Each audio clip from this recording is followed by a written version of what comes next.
Pas facile à trouver, mais à ne pas manquer.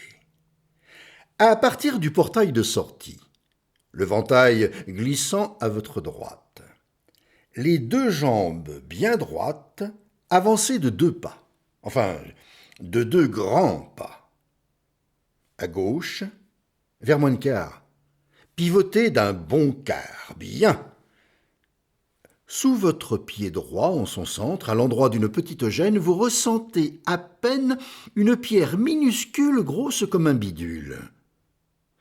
Retirez votre arpion du petit gravillon et regardez. Plus près. Non, s'il vous plaît, à genoux, je vous dis. Le mieux serait la nuit.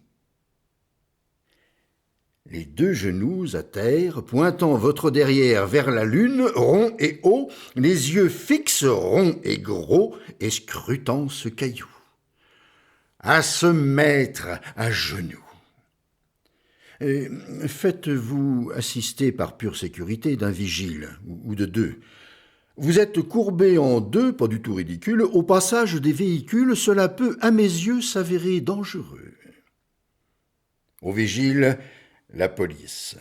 À vous, le caillou lisse.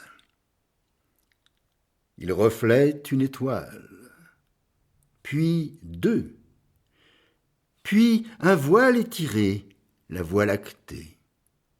Et comment l'expliquer? Dans sa forme concave, l'insignifiante grave concentre tout entier le ciel d'une nuit d'été. Et bien plus, l'univers, le printemps et l'hiver, l'odeur du saucisson, un fumet de cuisson d'un habitant lunaire surveillant sa soupière. Et le sourire radieux d'un soleil audacieux changeant de galaxie, rare en astronomie.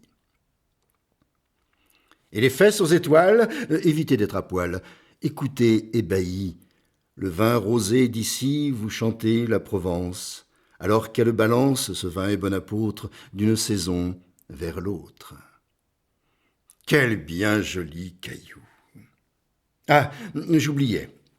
Surtout ne le déplacez pas. Ce servirait à quoi que je me décarcasse d'en indiquer la place.